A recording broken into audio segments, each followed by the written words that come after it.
हाय बरीशा, क्या हुआ? तुम बड़ी परेशान लग रही हो। सब ठीक है ना? क्या बोलूं अरमान, काव्या का फोन आया था। एक आदमी उसे बार बार इंस्टाग्राम पर मैसेज कर रहा है, उसकी फोटोज पर अश्लील कमेंट्स कर रहा है, उससे पूछ रहा है कि वो कहाँ रहती है और उसे उसकी फोटोज भी मांग रहा है। काव्या ने उसे ऐसा करने के लिए मना भी किया, पर वो तब भी उसे मैसेज कर रहा है।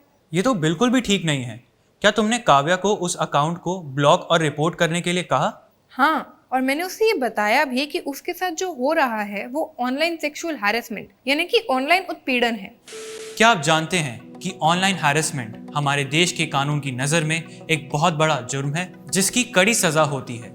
खासकर कि अगर ऐसे जुर्म बच्चों के साथ किए जाएं तो पॉक्सो एक्ट के तहत कड़ी कार्रवाई की जाती है और इससे बचने के लिए पहले इसके बारे में जानना जरूरी है। तो आइए जानते हैं कि ऑनलाइन उत्पीड़न यानी हैरेसमेंट किस किस तरीके से हो सकता है। हमारे उम्र के लोगों को सोशल मीडिया इस्तेमाल करना तो बहुत ही पसंद है, पर कई बार हम ये नहीं समझ पाते कि ऑनलाइन दुनिया में क्या करना सही है और क्या गलत। अभी कुछ दिन पहले ही मेरी बहन ने मुझे बताया कि हमारी गली का एक लड़का उसे अनचाही और अश्लील फोटोज भेज रहा था। मैंने उस लड़के की report national crime reporting portal पर कर दी और उस पर साइबर फ्लैशिंग का केस लग गया। फोटोज भेजना तो एक तरफ, लेकिन आजकल लोग AI यानी आर्टिफिशियल इंटेलिजेंस का इस्तेमाल कर कर नई नई तस्वीरें खुद ही बनाने लग गए हैं। दूसरों की फोटोज को बिना पूछे एडिट करना बहुत ही आम हो गया है। कोई किसी का भी सर किसी की भी शरीर पर लगा सकता है।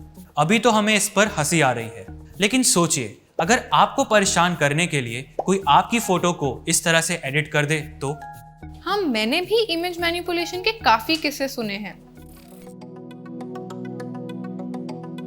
आओ तुम्हें कुछ और भी दिखाता हूँ, ये देखो। ये तो तुम्हारा इंस्टाग्राम अकाउंट है ना? नहीं, किसी ने मेरी तस्वीरें लेकर एक नकली इंस्टाग्राम अकाउंट बना दिया और मेरे सभी दोस्तों और रिश्तेदारों को अजीब अजीब मैसेज भेजने लगा। ये तो बिल्कुल गलत है। फिर तुमने क्या किया?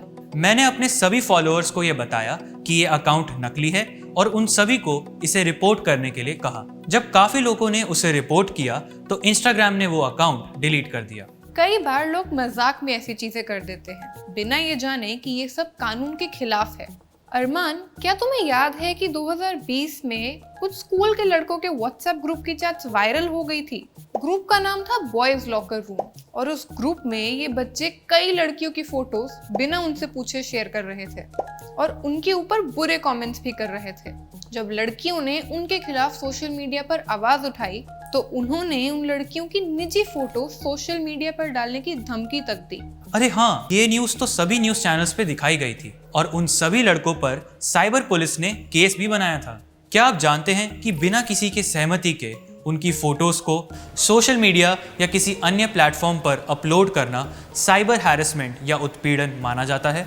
और मान लीजिए आपकी निजी फोटोज किसी तरह किसी और के पास चली गई और अगर वो व्यक्ति उन फोटोज को किसी और के साथ ना शेयर करने की बजाय आपसे पैसों की मांग कर रहा है या आपसे कुछ गलत करने को कह रहा है तो आपको डरने की बिल्कुल जरूरत नहीं है।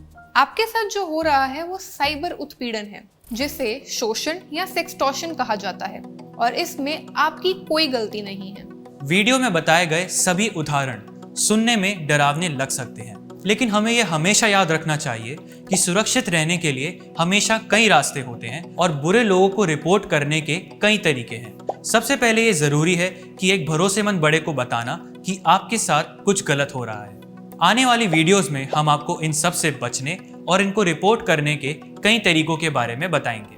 ऑनलाइन उत्पीड़न के ये सभी उदाहरण गैर कानूनी हैं। न केवल हमें इनका सख्त विरोध करना चाहिए बल्कि अपने साथियों को भी इनमें शामिल होने से रोकना चाहिए।